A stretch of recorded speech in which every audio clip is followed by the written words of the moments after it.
What's up, guys? This is Carter Thomas with Coin Mastery AMA, whole new edition. This is our 6-month biannual, biannual, is that right? So, mid-annual, whatever you call it, video. So thanks for coming. The OGs will get the banana reference. So I appreciate you if you're coming back from earlier days, and if you're new here, welcome. I used to make videos a lot. And that brings us to our first question. We're going to do about 30 questions. There was like 190 or 200 questions that you guys submitted. Thank you for that. And I went through and I grabbed as many as I could that seemed like it would provide there's obviously a lot of overlap, but hopefully this selection of questions you'll walk out of this video with at least 2 or 3 things that you can say, okay, I got real value and I got some semblance of an answer to my question from the information in this video. I think that I got most of the overlap. There's some that were like way out there, which maybe we'll figure out some other time. But for now, I think that this is going to be the best way to do it. Now, the first question, let's just get this out of the way. People who've been watching get it, but like more people just keep asking me, DMing me. I'm just going to talk about this briefly. I stopped making YouTube videos for a variety of reasons. The biggest though is that I was getting a lot of negative attention, a lot of negative energy, people just hating on me all the time, as you do in like a bear market. Like if you've never experienced a bear market, if we ever get one, you'll see what I'm talking about. Like people just get nasty and, they look for someone to take it out on, whatever. I'm not making excuses. And it was just getting very energetically draining. There's also a lot of, opposite concerns about, this is me. Like I'm not some cartoon character. This is my real life. So I also I like focusing on different stuff. So for anybody who's asking me, it's nothing. It's just that. It's like, okay, that chapter was awesome. Now I make videos every once in a while, every few months, if I have something to say. And like right now, I don't have a strong conviction like I've had the last few videos about a direction, but I do have some interesting. Like I think there are some interesting things to talk about, which is what we're going to talk about today, as opposed to last few videos, which is like, here's where I think it's going. Here's exactly the price that I'm going for, and fortunately, that's what's happened. So let's just dive into it. Hopefully, we get some value from this. And thanks for coming. By the way, I appreciate you.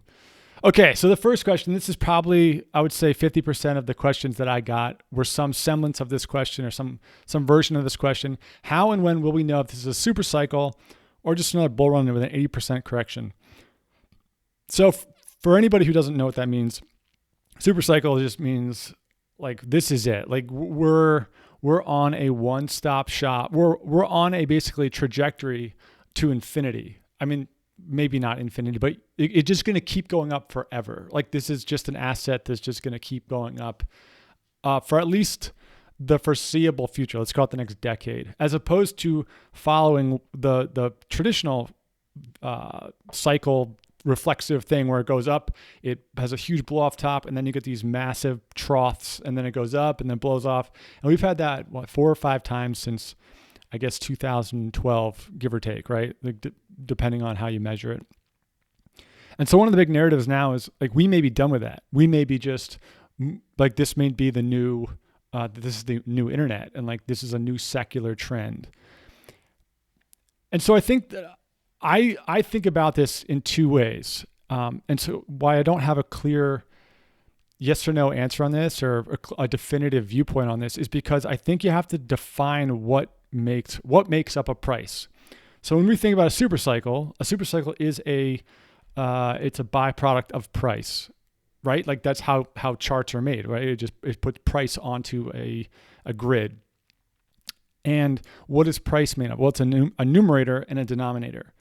And I think a lot of people focus on the numerator. I mean, obviously there's been a lot of discussion about the dollar and all that. We'll talk about that a little bit. But most people just assume that Bitcoin, let's use Bitcoin as the example for this, is the numerator, and that is just going to continue to go up, and the numerator will either stay constant or any fluctuations it have will not be enormous, so that the relative value of the Bitcoin asset or the crypto asset itself will just continue to go up in value, right? And there's a whole bull case around that, which anybody who knows anything about crypto or Bitcoin supply and demand, stock to flow, the whole thing. So I think that that's one piece. The other piece is what happens to the denominator. In this case, most people value Bitcoin, or they price Bitcoin in US dollars.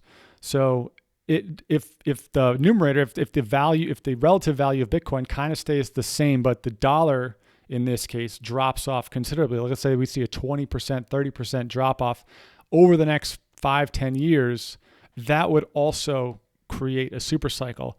However, those would be two very, very different cycles without getting too deep in the weeds of the mechanics of that. The first, if the numerator, if the relative value of Bitcoin is a thing going up, that is what you guys want. That's what we all want. That's what holders of crypto want, because that means our relative performance, our performance against other things that are priced in dollars, goes up. We get the inflation. The inflation goes into assets we own, which is what you want.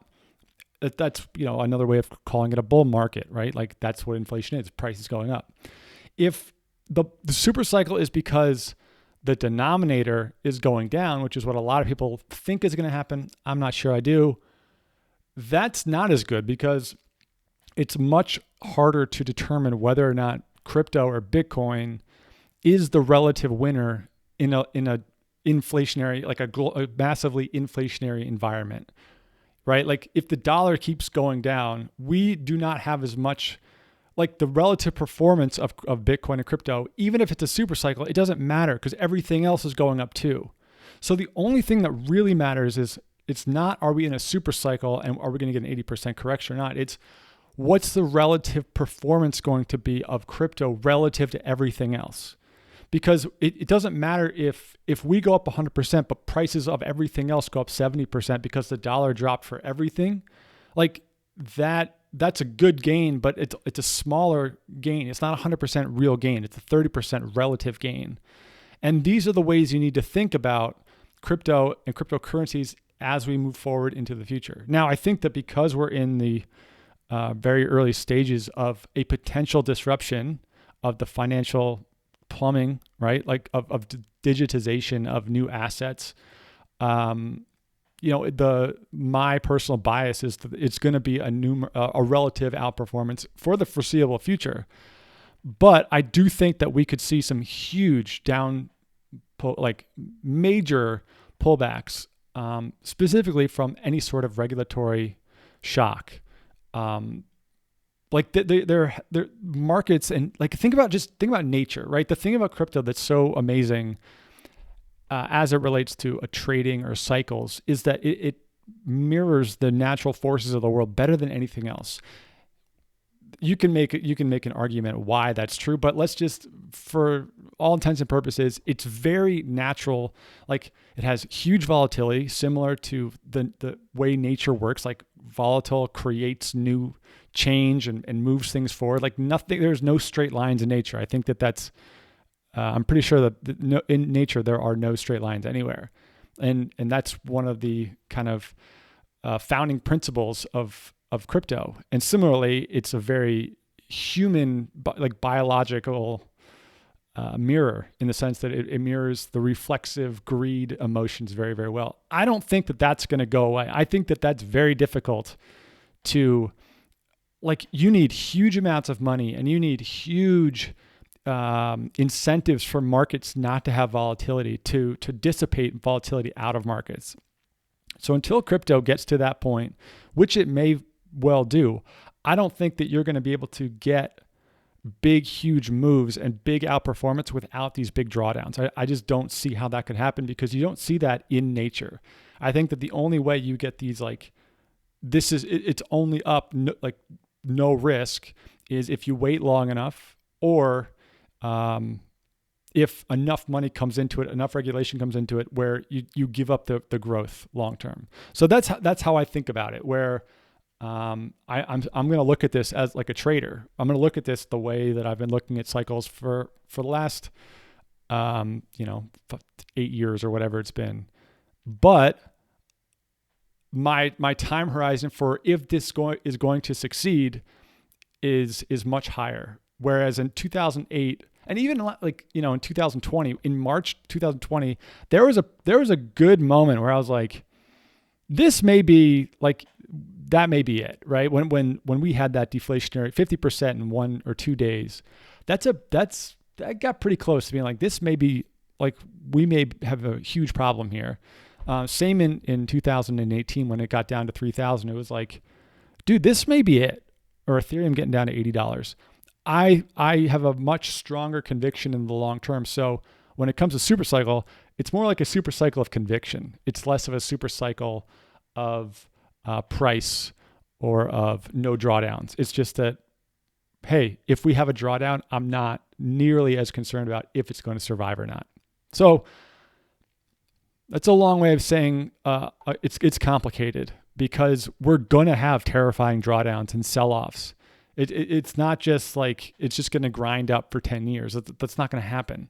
Like, there's no way that's going to happen. And anybody who tells you that, like, they're kidding themselves. But it's going to look like the way we look at Amazon 20 years ago, when you don't remember when they like they had their 80% drawdown. They had other 60% drawdowns. Like, they went through the 2008 financial crisis just like everybody else. Same with Apple. Like, everybody, like, market-wide deflationary events are always going to happen no matter what. And those are huge opportunities. Or if you have huge conviction, which you probably could start to have more of now, you can just be like, look, it's going to go up the same way. You can start to think about, hey, over the long term, this outperforms. So that's the way to think about it. That's how I think about it. And I should take a minute to say that none of this is financial advice. I'm a dude in the internet, not a financial advisor. If you want to make any financial decisions, go talk to a qualified financial professional. Thanks for playing. Thank you. Okay, so that's the Supercycle question. It's very bullish, but I don't think a lot changes anytime soon around the reflexivity. I think that, I just, whatever. Second question, what are some examples of an edge in markets and how to develop them? This I thought was a really, really important question to put up first, because you'll notice that almost all the questions after this can be read through this lens. I didn't realize how important this was until I spent probably 300 or 400 hours on software when I learned how to trade the futures market, understanding what it really means to backtest and what it really means to understand what an edge truly is. Now, an edge is something where when you repeat the process over and over, it can be in crypto markets, but ideally it's in any market, there is an outcome that is better than 50%. And the better the outcome is than 50%, that's a better edge. Assuming things like drawdown, things like timing, things like how often you can make that trade. All these go into different things like the Sharpe ratio and compounded annual gross returns and all the different ways you can measure your edge. But this is the key, right? Like, when you're looking to buy or when you're looking to sell, you need to be able to tell yourself, I'm doing this because when I do this particular thing, I have this particular odds of it working out. And you can do this, like the thing about crypto is there's not a lot of data, right? We don't have a whole lot of backtested software. So it's almost like if there's a bull market, buy something, it's going to go up, given enough time. That's a pretty high hit rate for the most part, given the last 10 years of data. But I would encourage people to go through, and if you want to look at your own decisions, or you can go look at charts from other coins, go ask yourself, what are the factors that I look at and then what was the outcome 2 weeks later, 2 days later, 2 weeks later, 2 months later, whatever it may be. And if you can hone that edge, that's how you make money. Like, your edge applied to a market equals money. That's what it is. That's the game. And for many people, for most investors, not just in crypto, their edge is time. They have the ability to just keep putting money in and letting it go longer. And the longer it goes, the better their edge of winning is. That's, one very good strategy. It just takes a long time. Other people's might be a specific trading setup, which we'll talk about in a second. Other people's might be they can do better research, or they have better participation in Discord communities, or they can meet more teams. Like, it doesn't matter what your edge is, but you got to go find it. So some examples of that in markets, there's a technical edge. So you can become really good at trading. You can write your own algorithms. You can buy algorithms. You can work with people who have algorithms. There's informational advantages. So you can do better research. You can do deeper dives. You can get into the Discords, into the Telegrams. You can meet more people. You can ask more questions. You can provide more value. There's like, you can do arbitrage type stuff where you have a technological advantage where you can, front run Uniswap listings. It's harder to do that now. You can learn how to do flash loans. You can do all sorts of things that just because you have better understanding of how tech and Ethereum or anything else works, you can actually make money from doing that. So those are the examples of things that if I do this over and over, I will make money. And that's how you win. And the thing that crypto does, or at least the thing that bull markets do, is that it convinces people that their edge is like what they're doing is an edge, when in reality, it's just because it's a bull market, in like a very reflexive bull market. So being able to measure what you're doing is super, super powerful, especially as it relates to entries, exits. If you can't articulate what your edge is to somebody else, if someone asks you, "Hey, how do you make money in markets?" Like you're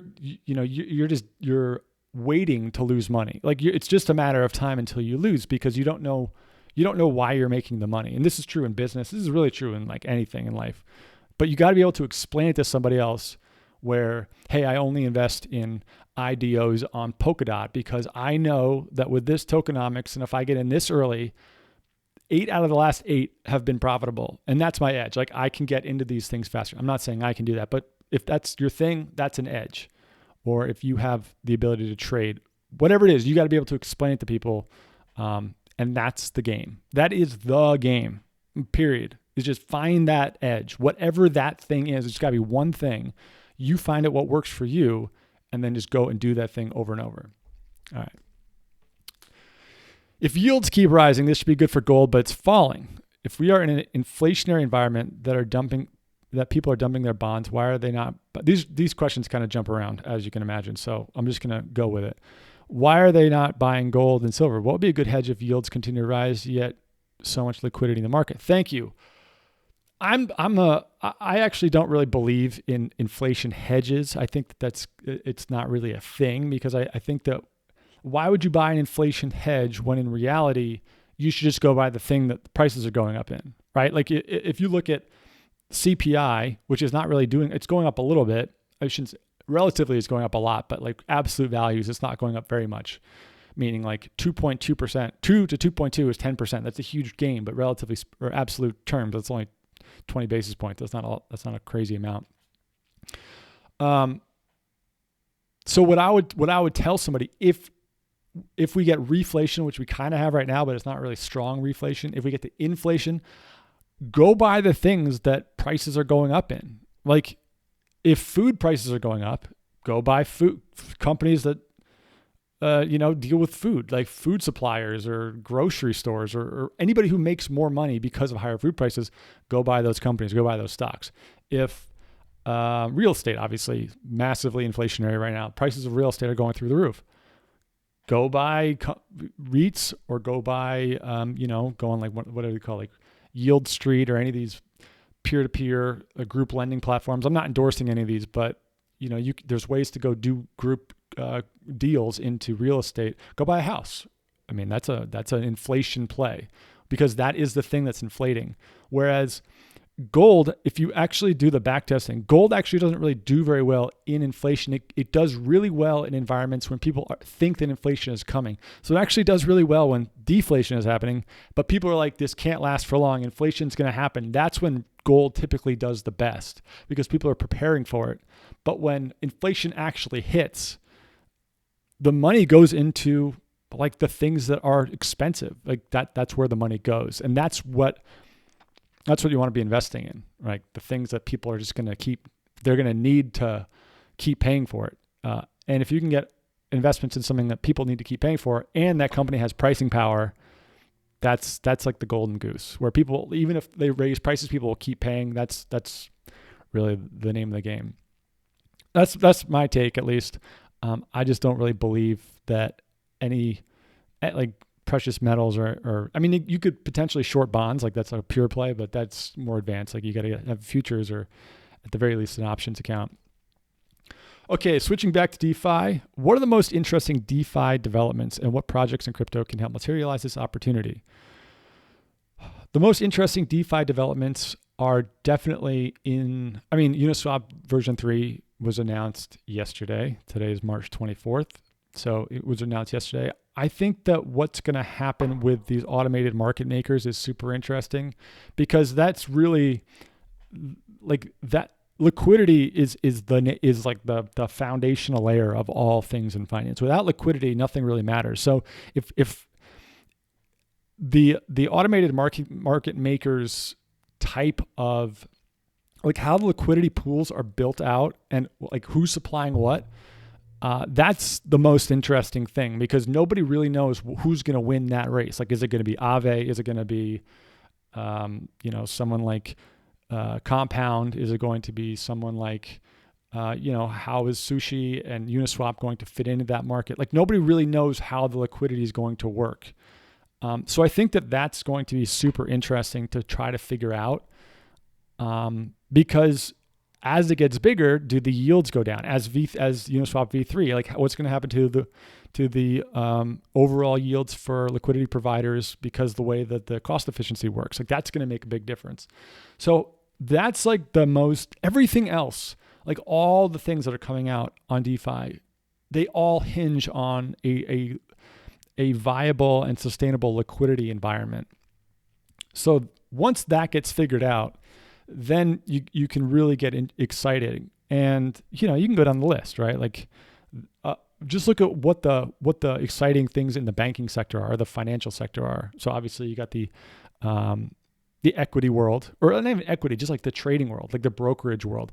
I would say that's probably one of the most exciting things, like the ability to trade on a decentralized platform with zero slippage and using a MetaMask account. That to me is like wildly exciting because you get instant settlement if you're buying stocks, assuming they could find a way to actually, transfer ownership. It's not just like a warrant or whatever you want to call it, like a price index or oracle to it. But that whole world is super interesting to me. I think that that's going to be really interesting. I think that the asset management space is also going to attract a huge amount of money because I think there's going to be spillover from like you see it with GBTC right now, and then with the ETFs, there's going to be this huge amount of people that are just like, I want to get different exposure. I don't want just Bitcoin. I don't want just Ethereum, and I want to have more exposure to this. And I think when people realize like they can go to some of these different like asset management companies and bypass a huge step in the traditional world, that may open up some regulatory hurdles, but it's also like the asset management business in the traditional markets is it's like $100 trillion or something. So that to me is super interesting. What else is interesting? Oh yeah, and I think like the aggregators, right? Like the yield aggregators. So Yearn, Yearn, whatever you want to call it. That's the kind of the pioneer of this, the leader of this. You get Alpha Hamora is one of them. Vesper is one of them. They're all starting to kind of trying to figure this out. Where instead of each person going and interacting with DeFi, you give them your assets and they go do all the heavy lifting for you, and then they take a fee. It's all automated. It's kind of like giving it to an asset manager or just going and giving it to an index fund or something like that. So all of these things are really interesting, but honestly, I mean, probably one of the best things you can do is just go back to 1982 and start looking at how they built the banking system. But what are all the different parts of the banking system that make up the current financial world that we have, right? Like there's stuff we talked about, liquidity pools, there's brokerages, but there's also stuff like risk tranching, right? There's also stuff like Rari's doing this, Saffron's doing that, where you can take different things and you can tranche them together and then create risk profiles and attach a yield to that. And then you get these whole different ways to create bond portfolios. This stuff is super, super early, and nobody has any idea which ones are going to work or if it's going to work. right, in a decentralized way. But we do know that the Fed, right, the St. Louis Fed, I believe, they're like, this is super interesting. A lot of people in the banking world are looking at this saying this is super interesting, but no one really knows what it's going to be. But it's going to mirror what we already have. It's just going to be on. So that's the way to look at it. We're the big money makers in the regular world. Same thing is going to happen in DeFi. So I hope that helps. Can you explain your favorite trade setup? I can. I've talked about this on, what do you call it? Twitter. You can go follow me on Twitter if you want. Carter Thomas. Post a lot of music. People get pissed about like my tweets because I'm not always really clear about it, but that's just what I do. Anyway, okay, so my favorite setup is what I call a capitulation setup. This is nothing new. Like, this is nothing unique to me. This is just what I like to trade.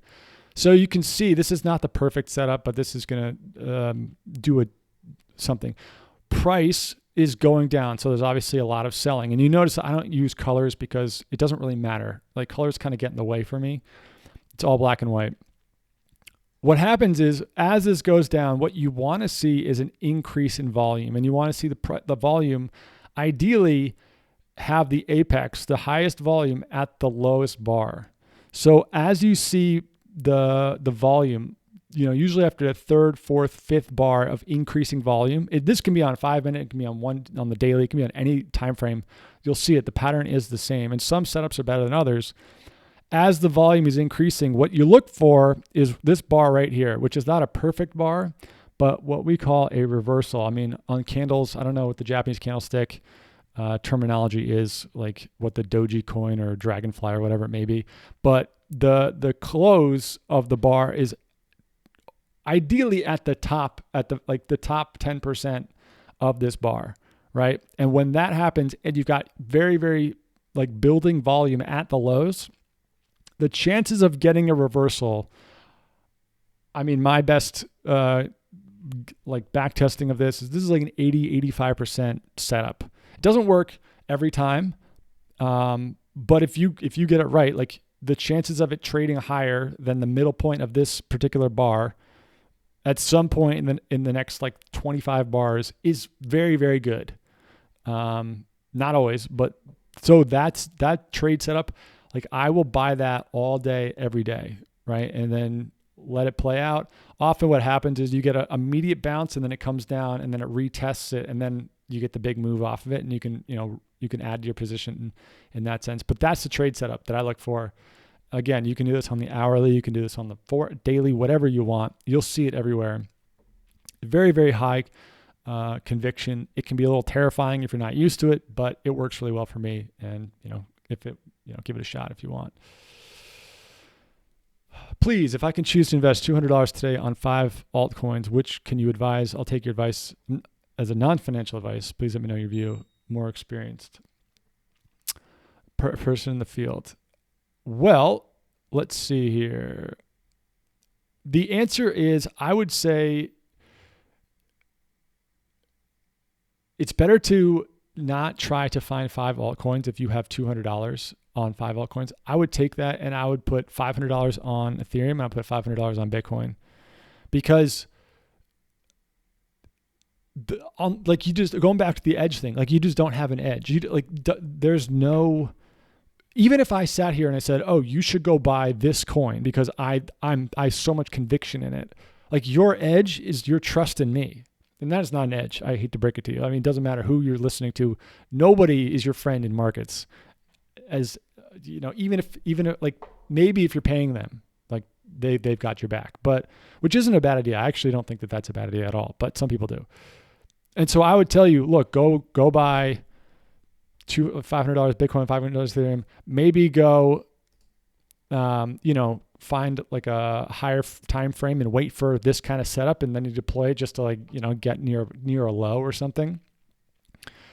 But that's what I would do. And I would just let it ride. I wouldn't focus on trying to find the winners or the losers. I would just go get in the market and then go develop an edge. So that's what I would say. One of my favorite terms is borrowed conviction. Like, that is one of the most prevalent things in the crypto markets is people who want to borrow other people's conviction. I've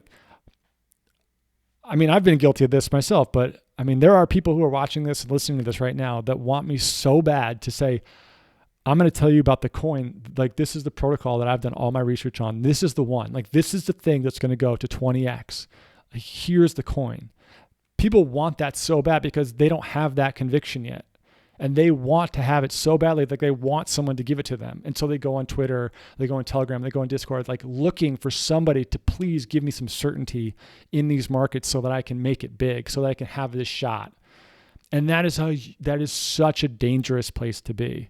And I cannot stress that enough, because even if that person is right and they tell you when they get in, they're probably not going to want to tell you when they get out. It's up to you to determine. That's where you make all your money, is on how long you hold things. So that's what I would say. Like, that's the best advice I could give somebody. Not financial advice, obviously, but just get in the market and buy the Bitcoin and Ethereum for now. Like, that's what I would do. What are some good options for stable yield for older folks? Well, there's not a lot of options, which is kind of that's the story in the macro world right now. And so I guess outside of the crypto world, you really don't have a lot of options. I guess the best is you can go buy potentially like a high dividend energy company, right? Like that, maybe not Exxon, but maybe even XLE, which is the energy ETF, right? Like that's got a dividend, I think, of 4 or 5%, maybe higher. And you can go find some of these small oil drilling companies or natural gas companies. They'll give you an 8-10% dividend. And if we have a reflationary environment and crude oil and commodities continue to go up, like that's actually, the cap gains are going to go up and you're going to get a huge dividend. That could be maybe not stable, but like that's going to be yield, period, because there's really no stable yields available. You can go buy, a TIPS account, Treasury Inflation Protected Securities, which is essentially just backed by the long end of the bond curve. But what the 30 years doing, like 3%, 3.5% tops. I don't even know at this, like what it is today. 10 years at 1.75, but the real yields are essentially zero, even negative. So the short answer is there's really not a whole lot of options. If you go into crypto, you can get into stable coins. You can go on things like BlockFi or Celsius. I think Nexo has this now, or you can just go straight to DeFi. But if you're older, that may not be that attractive to you. So this is the $100 trillion question. There are the good options for safe, predictable, good yields, for stable yields. Like you have to do things like buy a piece of real estate, then rent it out and get that. That's a yield. Things like that. And that's why prices are going up so much, because when there's no place for stable yields, people buy stocks. That's what you do when there's nowhere else for your money to go. Like, you got to get your return from capital gains, not from yields. So I don't have any advice necessarily. What I would say is that you got to think about it more of like a blended return as opposed to a stable yield. And some people aren't necessarily comfortable with that. Some people are, where you say like, I'm going to go put 85% into 30-year treasuries or TLT, 20-year treasuries or whatever it may be, and put the other part into a high capital gain asset like Bitcoin or Ethereum. And I'm going to consider that whole portfolio a yield, and the risk returned stability, may get you what you're looking for, right? Like being able to go long Bitcoin and then have some exposure to the bond market is a really interesting way to barbell your portfolio risk, but actually like risk adjusted, that's one of the best trades you can make. Next question.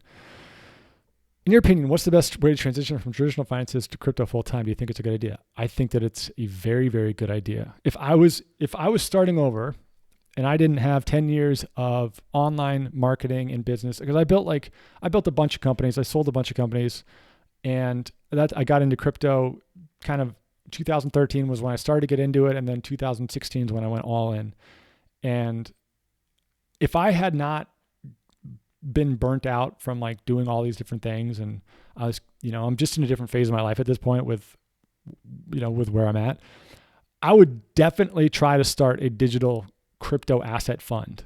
I mean, if you look back, I try to think about like if it's 2030 and I look back at 2021 and I think to myself, what was the best possible thing to make $1 billion doing? It would be to go start a new Grayscale, right? Like go try to be one of the first, like what Novogratz is doing with Galaxy. That business model is unreal. You make so much money. And if you're not a founder, if you just want to work for somebody, I would go try to work at one of those funds. I don't know if I would go and work at a crypto coin, like work on a protocol. If you're a developer, obviously that's one thing. But if you're coming from the traditional financial services, I would definitely try to find a way to make inroads. And I think, that just comes, I don't know much about that world anymore. Like I'm not on LinkedIn or anything, so I don't know how the networking stuff does.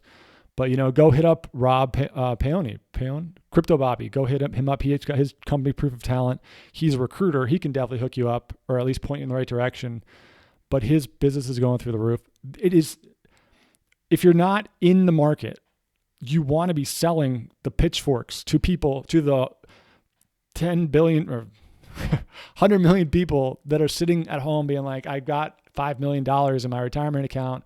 I don't want the risk. I just want someone to manage my money for me.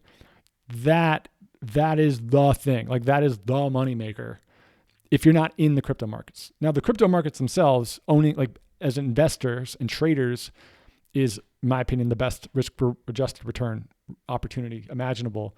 But from a career standpoint, it's similar, where like getting into the crypto asset management business.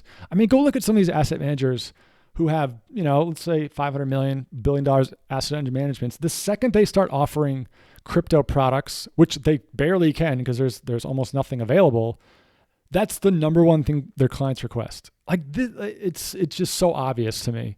So I would definitely, if I was in your position, that's what I would do. Make your own decisions from there. Best life lessons for entrepreneurs in their 20s. I haven't really reviewed these, so I guess this probably should have been at the end. But best life lessons for entrepreneurs in their 20s. This is kind of weird advice, but this is what I would tell you. If you want to make a lot of money, if you spend your free time thinking about what it's going to be like to make a lot of money, do not listen to people that give you spiritual advice about living a holistic life and living a balanced life and telling you like what's really important in life, like family and friends and happiness and health and all. Don't listen to any of that. If you really care about making a lot of money, go and make as much money as you possibly can. Like just put all your feet on the gas, like everything down.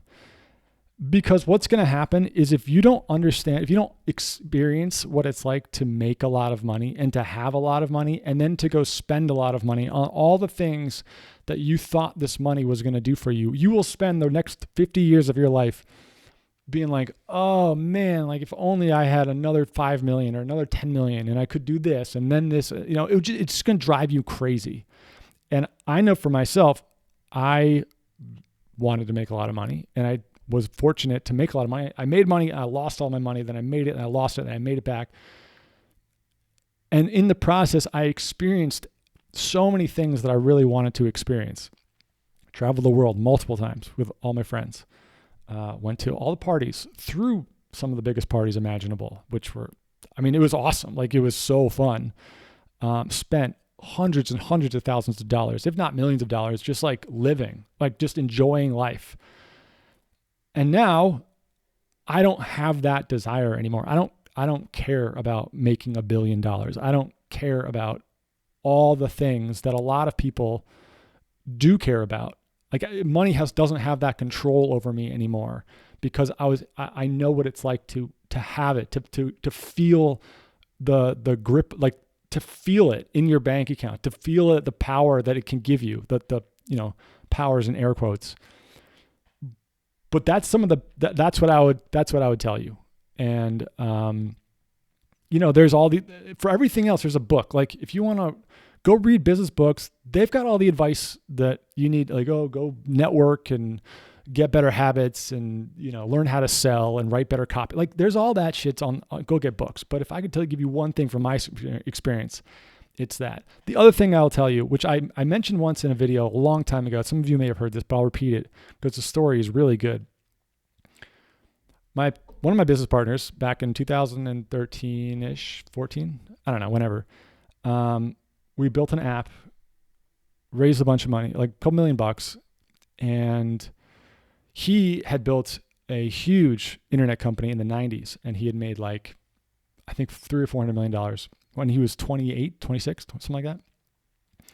And right before, it was like 1999, right before he was going to sell it, he went to the Playboy Mansion party, and him and Hugh Hefner were somehow in the back of the Playboy Mansion, and they were, kind of hanging out. And there's some playmates there, whatever. They're having a good time. And he's just talking. He's this young mid-20s guy talking to Hugh Hefner. And he asks the same question. And he's like, what advice do you have for me? I'm making all this money. I've got the girls, I've got the money, I've got the house or the apartment, I've got the lifestyle. Like, what advice do you have? And Hugh Hefner turned to him, took a sip of his martini and said, control your environment. And I would definitely like put a reiteration on that, where it's easy to think that like things are just going to happen, or especially in business where, hey, if I want it bad enough, or if I follow this blueprint or whatever, if things are just going to fall into place. And if you really want to achieve what you want to achieve, it doesn't matter what it is. It can be like, you could be running a nonprofit, you could be trying to make money, you can be trying to find a partner. It doesn't matter. The more you can control what happens, like the outcome of what happens, the more likely you're going to get what you want. And a lot of people give their destiny, like they say, okay, hey, it's not a big deal. Like whatever happens, happens. And there's a spiritual time to do that, but in business, that's not the place to do that. You want to control as much as you possibly can in order to get the outcome that you want. So those two things. Do I own any NFTs? I do not, but I think that the NFT thing is actually super interesting. I think that this current situation is going to end the way everyone probably thinks it's going to end, with like similar to the ICO thing, where who knows? I mean, people sold all his Ethereum today, I believe. I don't know. Maybe I misread that, but that's not a bearish signal. It's just like, this is a game. This is the beginning of something very different. And the amounts of money being thrown around are just ridiculous. So I do think that we're going to see a big, repricing of all this. But it's super interesting to me. I think that as this evolves, as this grows, maybe I will, maybe I won't. I'm not really an art guy. I do like some art, but like it's not necessarily my jam. But I wouldn't dismiss it. I do think that there's something big about it that's really interesting. Is America too divided to stay out of China?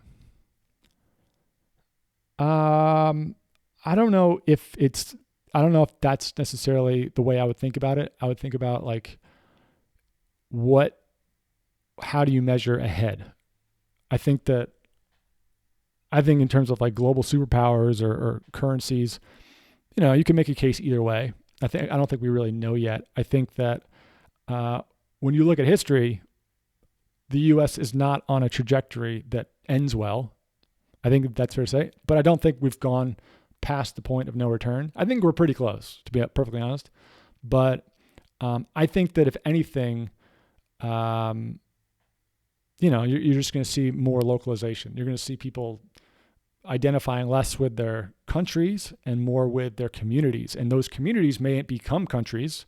Like you may see people trying to start digitally native societies, whether they be inside the confines of a country. I don't know if that's possible, or if they go to an island, or, maybe countries start to lease out land and say like, this is a like a Native American reservation type of thing. But I do think that the whole idea of globalism is, I don't know, it's kind of a failed experiment. That's a loaded term. It's not really, I'm not political about this. It's just like, what the metrics that have worked for the globalist agenda have led to, like the good headlines, like poverty and has decreased dramatically, and prices have come down, and free trade and prosperity and GDP. It's all about growth, but that's also has all these knock-on effects of inequality and disillusion and populism and all these other things. So I don't know. Like I don't know if that's necessarily the way to think about it, but I do think that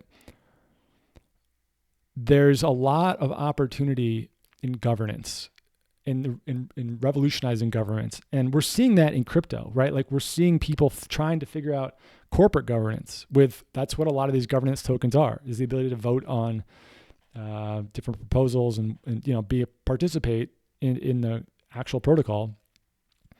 I think that is all leading up to the ability to find new ways to build like decentralized governments. Maybe it's not possible. Maybe it is. Maybe it's only possible up to like 100 people. Who knows? But those trends, the fact that people are moving into places like Discord or Slack or Telegram, or they're moving into communities already. They're moving away from social networks. I mean, I would say most people can already see that happening. They just don't really think it's a thing. I look at that and I say that's a clear trend in where we're headed. And if we don't figure out how to manage those groups, we're going to have a problem. Because obviously the nation model does not work, right? I mean, it's worked, but we're not going in a way that I think works. So we'll see.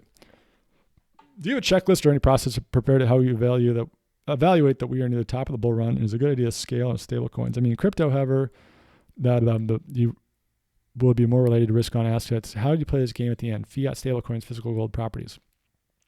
Okay, the question is, if and when I think that there's a top, what's my plan? Many people probably have the same questions in their mind. Two pieces. Okay. The first piece, it's not about the top. It's about your own top. When I say your own top, you got to write down what is either the amount of money or your dream life. What does that look like? And more importantly, how much does that cost? If you were going to put a price tag, like if you were going to go say, oh man, I want to retire and I want to buy a new car and I want to get a house and I want to travel the world, but I need $20 million before I can do that. You gotta actually go through and say, like, well, do I really need $20 million? Like if I get a 3% mortgage, how much is an around the world ticket? How much does it cost? Like it's actually not that expensive. So the first thing you do is go figure out what your top is. It's not the market top. Like what's your top? Because after you've defined what your top is, like what's going to get better than that? Like more money, maybe, but like if you have an idea, like this is what my best case scenario is, put that down. Like, so the market, we can be like right in the middle of a bull run. If you hit that personal level, dude, sell whatever you got to sell and take that out. Like take out enough for taxes and everything else. But like you've made it. You're not done necessarily, but like you've made it. And then the rest. So that's like the first way to think about this. It's all personal. The second way is as an investor, as a trader. And what I would do, or what I will do, I should say, is I would take all of my assets. I would sell probably 50% of it. I mean, it depends on how strong the signal is, but I would sell 50% of it, let's say, into stable coins. And I would want to end it all. I would want to be in a situation where I had 50% stable coins and 50% probably Bitcoin and Ethereum, or whatever the leaders are at that point. And I would want to have like small bags of like everything else, but very, very few long shots. Like I want to make long shot bets at the bottom and I want to sell them at the top.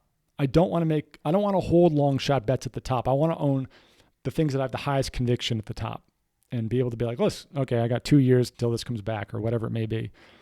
And then I would I would repeat that cycle. I would just keep doing it because I personally, for now, there's nowhere else to diversify. Like if I went from crypto into something else when I thought the crypto top was in, like the relative return of that other thing during a crypto bear market, even if it's only 30%, but it lasts 2 years, isn't very high for me. Like I don't see stocks going up 100% while crypto goes down 30%.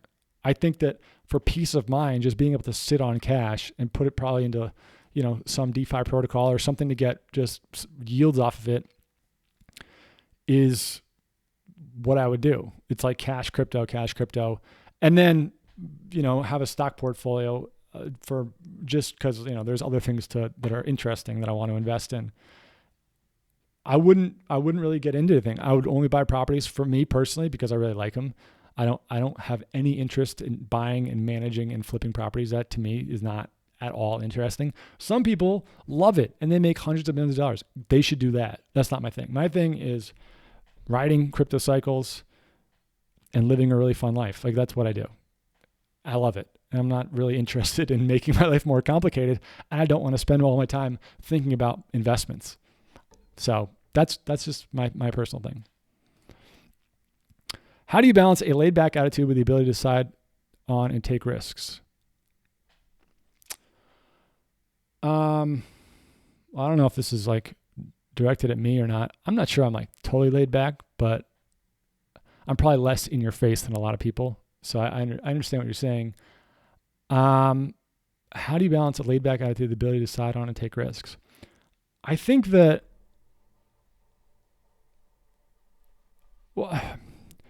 it's just, there's different parts of people that have different risk tolerances. So like some people might take a lot of risks in a certain part of life and some people might take a lot of risks in other parts of their life.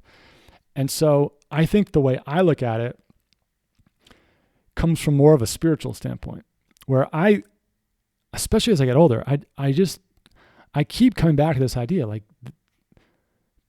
this is it. You get one shot depends on what you believe in, I guess, but like you get one shot at this particular timeline of the universe. Like this is it. And maybe they'll invent some sort of anti-aging thing down the road. But as far as I'm concerned, like this is it. And I have no interest in not taking as many shots on the home run thing as possible. And I just like wake up and I just feel that as part of who I am. And it actually makes me more anxious and gives me more stress if I feel like I'm not doing anything that could be completely like huge, right? If I went and got a job, a 9-to-5 job, and there was not massive growth potential, I would lose my mind. Like I would go crazy. I would not be calm or anything. It would be awful. And so I think that's what it is for me. And I don't know who this is directed at, but if it's for you, what I would say is like, well, what makes you feel laid back? What makes you feel calm? And for me, what makes me feel calm is, fucking sending it, like going YOLO on my life. And it sounds super weird to say that because it's typically the opposite for people, but like you have to live that way. You have to, and we're in an environment where like you just do not get opportunities in life to go huge. You get maybe like 5, 6-ish in your life. And I think 2017 was one. I think 2013 was one. I think the app business for me was one. And then, there's other ones. And I think that this current bull run is one. And there'll be more. There's always more trades. But that's the way I think about it. It's like it's not risky if you have a good setup, you believe in the project, when you're going to cut your loss and you position size accordingly. There's nothing risky about that. The risk is not doing that because the risk is nothing in your life changes.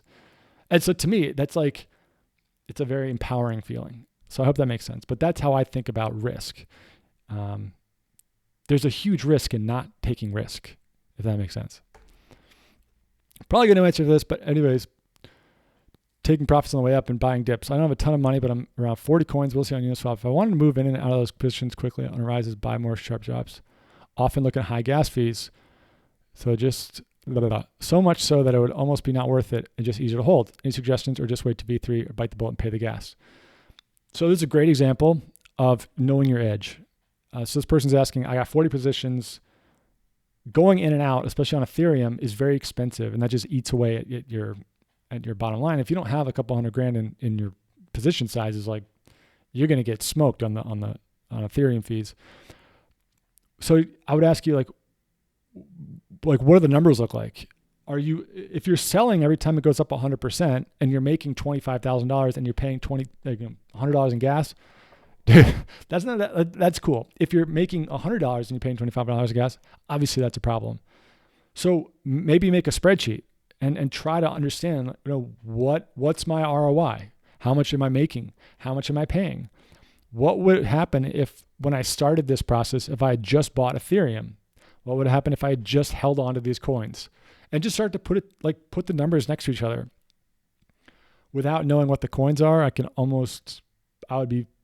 I'm pretty sure holding Ethereum is probably going to outperform almost everything, other than if you had said, like, I own, name your coin that's killed Ethereum, like Theta or whatever, like, that's one thing. But blended, it's very, very hard to beat Ethereum. It has been historically, and it continues to be. For a lot of these reasons, and just because of the way the market works. It's kind of like an index fund. So put the numbers to everything and be honest with yourself, especially if you don't have a lot of money. Those gas things, it's like you're paying taxes on yourself, and it's not worth it. Will regulations kill or tank crypto prices? No, it won't. It will not kill crypto prices. It will cause huge volatility if and when it happens. And it will cause, we need something where people, we have to have an event where people think to themselves, this is over, this is done. There's no way this is going to work. Or something has to happen, right? That's part of the process where it has to be out of favor for some particular reason. But I don't think it's going to kill crypto. Crypto's big enough where I think that it wouldn't be killed, because any regulation would mostly be by nations. At the absolute worst, it would be, by the G20, right? Which is essentially all the major currencies. But if that happened, you would see how many countries would become crypto havens? How many Caribbean countries or European countries or Asian countries or whatever, would say, look, we don't care. We'll let you come mine Bitcoin here or trade here, whatever. And it'll survive because of that. But yeah, it would create huge volatility, and because of that, it would create huge opportunity. So obviously it's a good and a bad thing. It's hard to know for sure when or how it's going to happen. Do you believe in Ethereum will be the dominant smart contract platform 5 years from now, or will other chains flip into ETH? It's a great question. The layer one debate, is something going to kill Ethereum? Right now, there's all these layer ones that people are like, oh, who's going to win? My personal take, I think Ethereum is by far the best contender, because it's the biggest and it's the most secure. And I think that consumer pricing, the idea of consumers being oh, gas fees are really high, is a much smaller issue for now than security.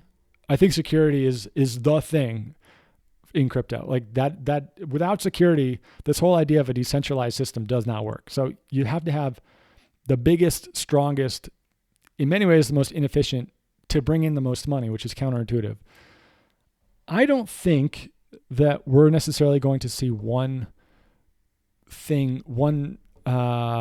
layer one take all. I think you're going to see kind of like what we're seeing right now with these, EVMs, which, Binance or Smart Chain. Binance Smart Chain is one of them. Cosmos does a lot of these.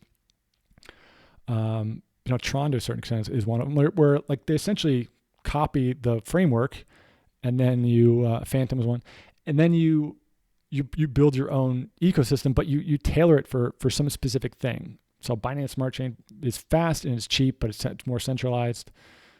Some are trying to be cross-chain interoperable. Solana is like very fast, but and it's decentralized, but it's controlled by a few very powerful people.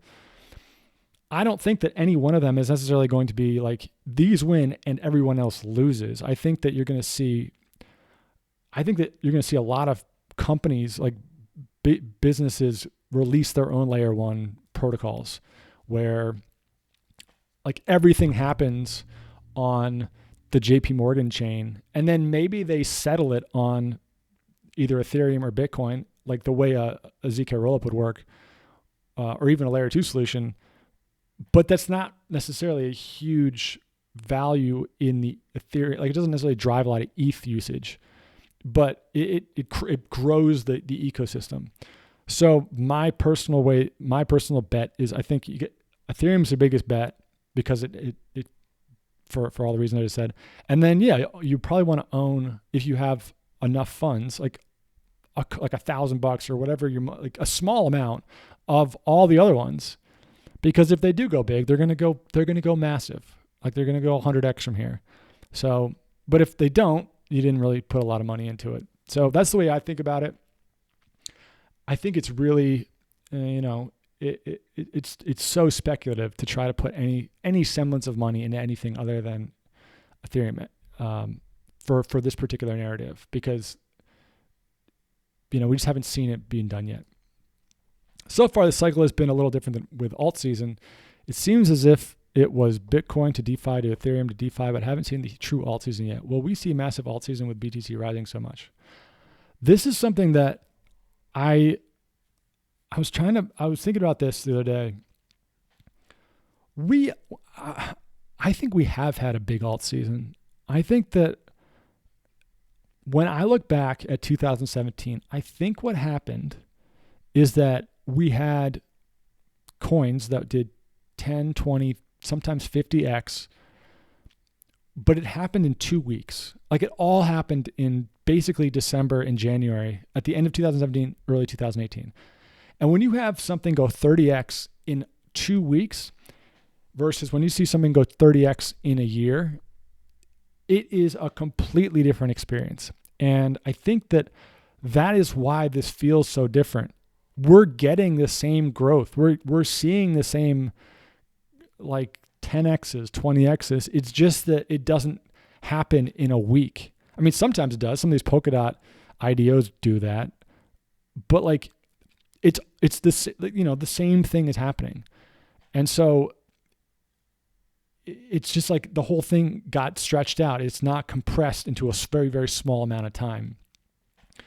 So will that happen again? I don't know. Maybe if it does, like I'm going to sell a lot, right? Like that's when things are getting completely bananas. But I don't know.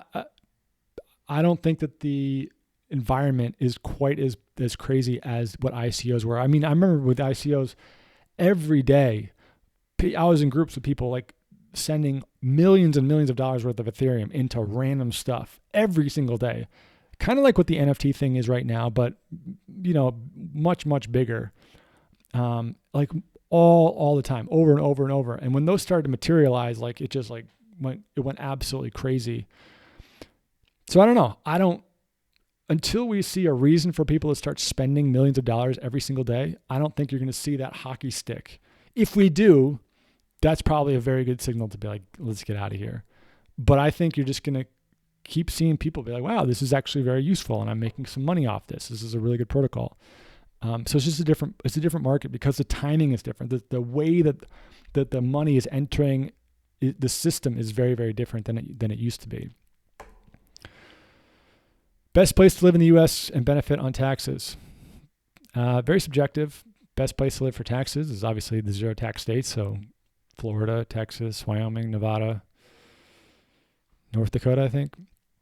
I'm not sure where. I'm sure there's other ones. Tennessee, maybe. So that's one thing. And then, I also gotta think about, so you're going to save, let's say you're the top income, you're paying Worst case scenario, you're paying like 14% in California, give or take. Depends on what city. But in most states, let's say it's closer to 9, 10%. So that's obviously a good chunk of money. But if you make $100,000 a year and you're moving somewhere to save $9,000, $10,000 per year, okay, but you better have a really good lifestyle reason to move there. So if you don't like where you live and you want to go live in the mountains, or you want to go live on the ocean, or you want to go live somewhere with a cool nightlife or in a city, that's the way to do it. The tax thing, it should be like a pretty sweet bonus, but I don't know how dope it would be to go live somewhere in the middle of nowhere, and save a specific amount, like $9,000 on your taxes. That's just me. I don't know. I think that life is too short to just spend to nickel and dime yourself. But if you're making a couple $1 million a year, yeah, like it's worth going to live somewhere else. If I had to say what's the best place to live, I mean, right now it's probably like, if you're young-ish and you want to be part of the action, yeah, like Miami, Austin, Vegas. Those are probably the 3 hottest places to be right now. For, unless if you want to live in the suburbs or something, take your pick. I wonder how your exit strategy looks like. I guess we already kind of talked about that. Just live your life. Like, map out what a really good life looks like. And that's what your exit strategy is. How are you playing this long term? Accumulate everything that seems useful to you, or have other systems. Right now, I only trade alt system increase. No, I think that's the way to do it. I think that long term, if you want to make wealth, just own more stuff, own more appreciating assets. So when I say I'm going to sell, I would sell half in stable coins and half in a Bitcoin or Ethereum. I would immediately try to get yield on those stable coins, because you always want to be accumulating more and more and more assets. You never want anything to be dormant. So I think that that's the way to do it. And I think that the other thing is that both during this bull run and at the top, next cycle, whatever, understand how the yield farming, how DeFi, take the time to figure this stuff out, because if you want to actually become very wealthy, it's difficult to trade your way into wealth. The only way to really get wealthy is to get in early onto projects that go huge, or to amass a ton of projects that are going up and just keep accumulating them. So what I would tell you is, you can trade alts to get your BTC. What I would also say is, find ways to make that whole thing start to get yield on top of yield. And some people find that really risky. I personally think that it's a good risk to take. But it's different. I can manage that risk differently than other people can. So I think that that's the biggest difference, is that trading to accumulate for Bitcoin and Ethereum works really well in bull markets. It doesn't work well in choppy markets. It doesn't work well in bear markets. It doesn't, so that's the way I would think about it. Some of the people that have made the most money, that are the least loud, are yield farmers. Like, these guys, men and women, that make a ton of money, like crazy amounts, because they just amass these stacks of coins. They take out the principal capital, and then they just leave these farms up, and they just let them run. And they come back a few months later, they're like, wow, look at that. I got 800,000 coins of this thing that went to $1 or what. It's like building cash flow assets. What are some good books that had an impact on your life? I've read The Fountainhead. Go to coinmastery.com/store. There's a book list there. I'll try to update it. There's a bunch of stuff on there. Definitely off the top of my head, Think and Grow Rich. Go read that book, 100%. Slight Edge, amazing, life-changing book. Many people have read that book who used to watch these videos, have said that book changed their life. Reminiscence of a Stock Operator, great markets book. Trading the Zone, for market psychology. Just go check out the store. There's a lot of good books in there. Let's say you're building a portfolio for a new baby in the family. How do you allocate funds in the set and forget it investment portfolio at 20-year time horizon? Much of your content is high risk. 20-year time horizon, I would probably I would go to Vanguard and put it into like a target date retirement fund. And then I would take 10% and put it into Bitcoin, because they think about this like all the time. And they think about all the implications of everything. And, some of these index funds can automatically readjust depending on what allocations you want. You get exposure to international markets, whatever. But then I would also add some crypto exposure. That's what I would do, because that's probably going to get you not necessarily the best returns, but it's going to get you the highest probability of a good return, which when you have 20 plus years, that's what you really care about. You're not really looking for like, how do I max out my money? Because who the hell knows what it's going to look like in 20 years? What else are you bullish on in the next 3 to 5 years besides crypto? I am bullish on, I'm very bullish on genetic, gene therapy stuff. I mean, from an investing standpoint, I don't know how bullish I am on it.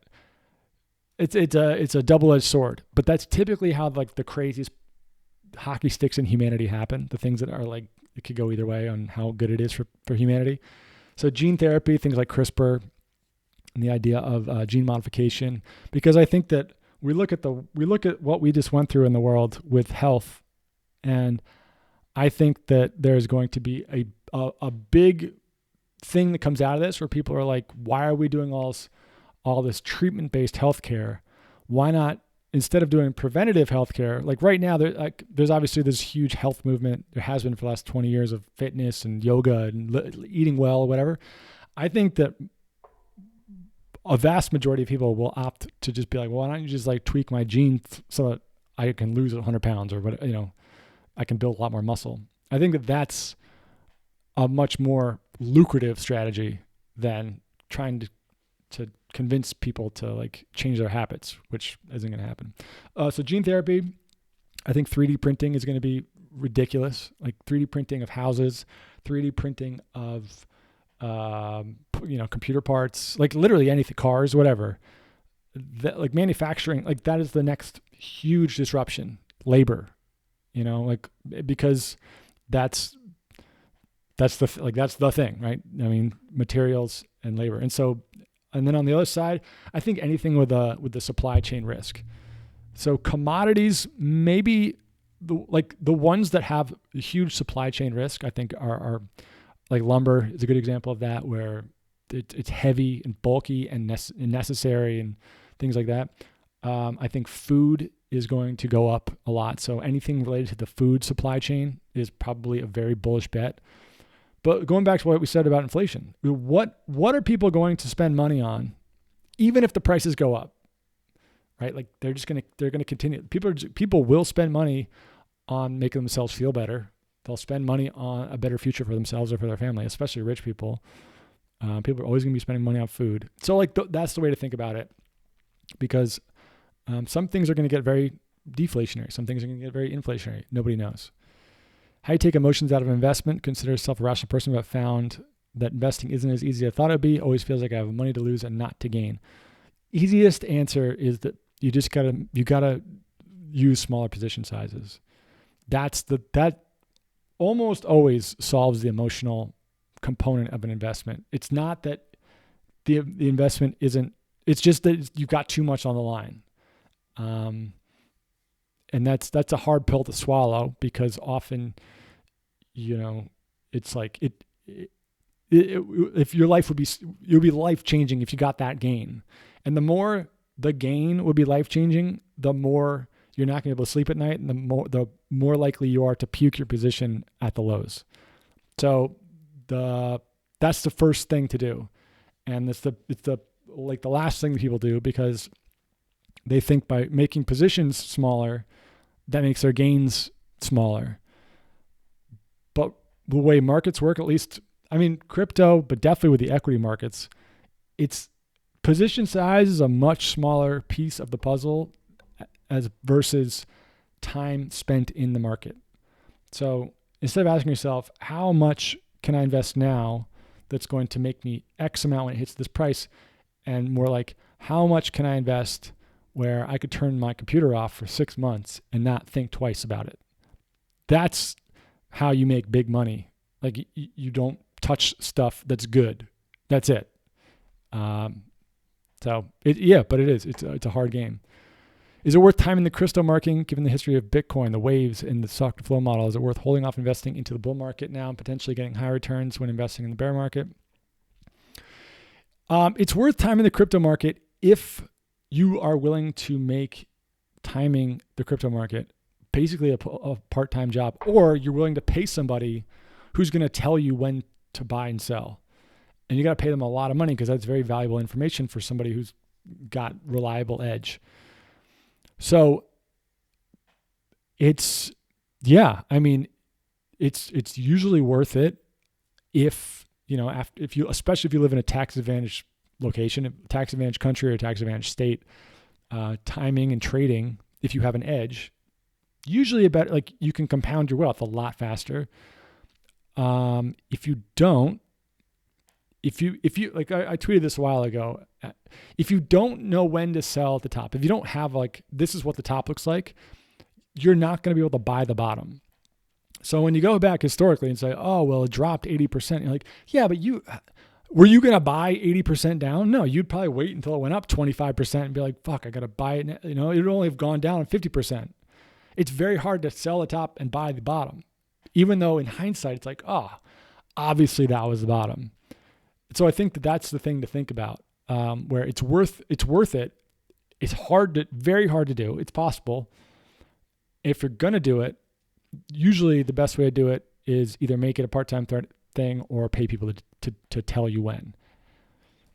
I wanted to get your opinion on trading or investing burnout, specifically reaching points where you're saying, what the hell am I doing? This isn't helping anyone lose energy, but you keep doing it because you consistently win. This is your way out of the 9 to 5.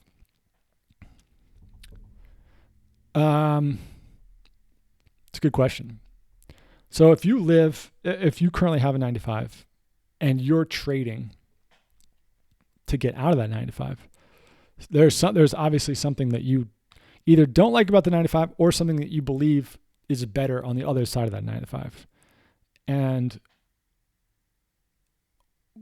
it sounds like the trading burnout happens because it's not producing the results the same way. Either it's not happening fast enough, or it's not happening the way you thought it would happen. Or if it is happening and you're making good money off of it, it's like it's not rewarding you the way that you thought it would be. I find that the cure for burnout, for anything burnout related, is to dramatically change your environment. So sometimes that can be just go get on a plane and fly somewhere new and just try something completely different. Sometimes it can be just turn off your phone or your computer for 2 days and disconnect. In this case, sometimes it can be getting super clear about the pros and cons of each one. Why am I still my 9 to 5? Why am I still doing this trading thing? What do I need to do? And I mean, if you're getting burnt out and you're successful trading, you're making money. You're just trying to do too much stuff. And I would just ask you, why not just dump your job? You're never going to become a great trader if you're trying to do it part-time. In a bull market, of course, yeah, that's possible, but it's a chicken and egg thing. And when you listen to all the entrepreneurs and all the people that ended up becoming living their dreams, quote unquote, it's not the people that were oh, my side hustle fulfilled my life. It's the people that were fuck this. I'm done with the stuff that isn't making me feel great. And I'm going to go do the stuff that if it's not making me feel great, I think it's going to lead to great things. And so I obviously don't know your position. I have no idea what your life looks like and your responsibilities. So I can't speak to any of that. But yeah, I do think that burnout, it comes from having to you have to find things that fill you up. And if you don't have enough hours in the day to fill you up, you need to cut one of the things that's pulling the energy and replace it with something that's adding energy. So if trading and a 9 to 5 are both going to pull energy in many ways, Like they're going to have moments when it fills you up and like you just made a shitload of money and you're like, this is awesome, whatever. But that's like 5% of the time, right? Those are two very energy intensive things. And if you're not willing to cut one of those things, you either need to find something in the rest of your life that is completely dedicated to helping you recover and recharge, or you need to scale back like 9 to 5 or the trading, or you need to go all in on one. And like you need to balance out your life. And I'm not saying like you need to do it. You know what I'm saying? And so I don't know. I definitely struggle with burnout. I have many times. And I always find that when I just like, you just gotta like, you just start cutting things out. You just like start removing things out of your life and the burnout magically starts to go away. So I hope that helps. What's the next big thing in the crypto space? Next big thing is going to be what happens when Ethereum 2 launches. I have no idea what's going to happen. But when we move into a new fast, very gas-friendly environment, that's going to be the next big thing where things are going to go crazy with the things they can build. So the next big thing is what we currently have, just much, much better tech.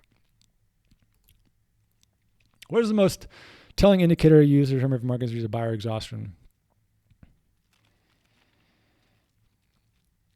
There are a lot of on-chain signals that you can go look at that are actually, I think, they're pretty good. Like the MVRV, which is like, there's some you can go Google this, like all the on-chain indicator sites. Like look into Bitcoin, I think is a site, or there's Glassnode and whatever else. I think that's a very good place to start.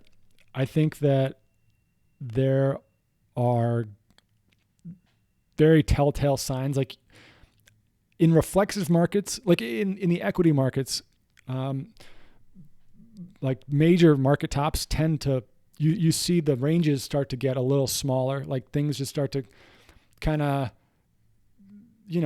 go like this, and then they roll over and they fall apart.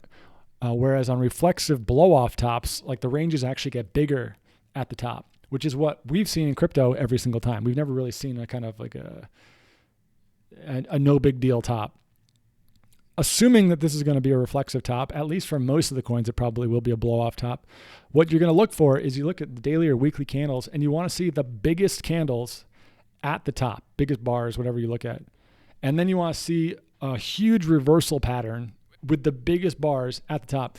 I typically, I've got my own stuff that I use, but for many trades, when I've been able to time certain altcoin tops or whatever, it's because when I watch it, and at the very top, you're seeing the order books going like this, and like you're seeing huge swings in the bid ask, right? Like the spread is just crazy because the amount of volume is just through the roof.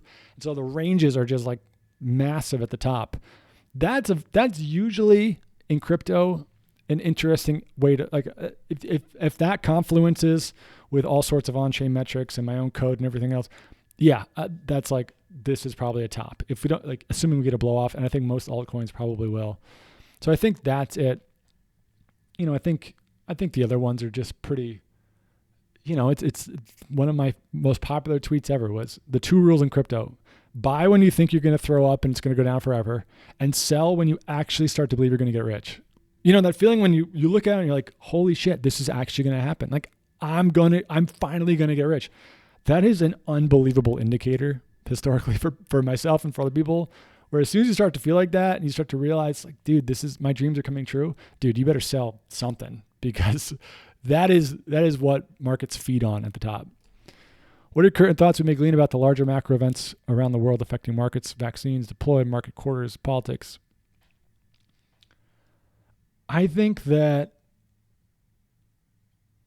markets climb a wall of worry. I think they always have and they always will. And I think that there's that famous quote by whatever that guy's name is, Peter something. It says, like, way more money has been lost by investors anticipating a crash than the crashes themselves. And I really believe that. So if something happened, like a big deflationary move happened that caused prices, stock market, crypto to sell off big time, once that happened, I'd probably, offload some of my stuff. But until the fundamentals change, when earnings are going up, cryptos, inflows are going up, coins are coming off exchanges, companies are still like, everything is fundamentally relatively still bullish. There's just a lot of reasons why it could be the end, but there's always going to be reasons why. So I don't necessarily anticipate stuff like that as much as if it happens, there's a plan. And I think that we're probably towards the end of a bull market, but the end is typically where the most ridiculous moves happen. And that's what I would expect to happen. I think that if we, pending no crazy things happen in the next couple of weeks or months, I don't see why things won't just keep going up, personally. How do you think of having conviction in asset versus managing risk? More specific, do you plan on holding some? Yeah, kind of talked on this. And then what are you currently spending time on? Bonus, what would you like to spend more time on? I spend a lot of time on health and fitness, and I spend a lot of time on energy, like understanding how energy moves in the human body. And this is just a personal interest of mine. And this is the final thing. We'll leave it here. But I think energy management is the ultimate game. There's so many games we can play day in, day out. But kind of like that burnout question, if you do not understand how you are using and absorbing or receiving energy all day, you're kind of going to get hosed in life. At least that's how I feel, where it's just so important to be like, okay, this thing, when I go meditate, I feel this way. When I go for a run, I feel this way. When this happens, I feel this way. When I go to a restaurant, this is how I feel. And understanding like how that energy what's fueling me, what makes me feel burnt out, and being very, very aware of that. It takes a lot of time, it takes a lot of effort, but I feel like that's the path to a meaningful life, because then you can start to build your life around things that you really enjoy and that really, make you feel good. What would I like to be spending my time? I don't know. I think in a perfect world, I'll be playing sports like half the day, right? Like I would live in some amazing place where I could play tennis with people, go swimming, play golf, like just kind of like live a ridiculous retirement community lifestyle with for a little while. Just because I feel like athletics and sports it's so fun. It's not necessarily hyper competitive, just, group sports and stuff like that or whatever. So I think that'd be dope. Yeah, so that's what I would think. All right. That's what we're doing. Hope this was helpful, everybody. Thanks for watching. I appreciate it. I'll see you in a few months. Peace.